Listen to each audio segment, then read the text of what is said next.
So it was an exciting meeting with a large focus on myelofibrosis and sort of newer therapies that are available. And for me, what's particularly exciting is moving forward towards some combination therapy. So combining JAK inhibitors as a backbone with molecules that target novel pathways.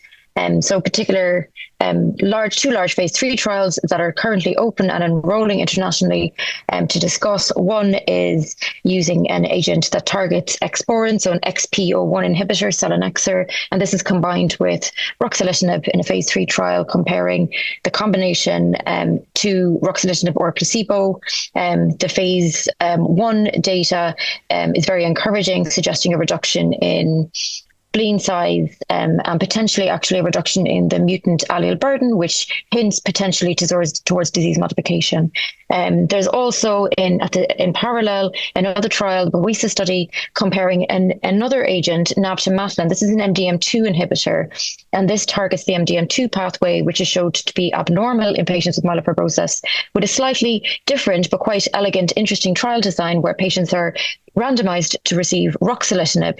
So these are patients who are JAK inhibitor naive in both studies, but in this study they're randomized to Ruxolitinib alone, and depending on the response, so if it's an optimal response they will continue Ruxolitinib, or if it's suboptimal response, after a period of time they will be randomized to either placebo in addition or Navtemadlin in addition. So quite a new trial design, which is exciting. And again, in the post-Ruxolitinib setting, there's been quite exciting data and promising data with Navtemadlin. So, it's starting to look at, can we start modifying the disease and potentially treat patients earlier to halt the progression of the disease, which is really the big sort of exciting question with this. And there are signals that there may be reductions with both agents in combination, reducing the mutant allele burden. But I guess, watch the space with these phase 3 trials. Will that actually, bear out?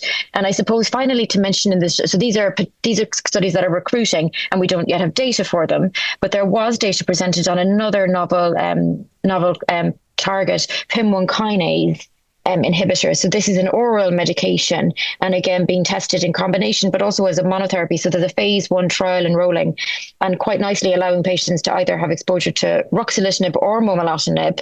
And I think it's one of the only trials that patients were exposed to the sort of more recent generation JAK inhibitor momelotinib onto a trial.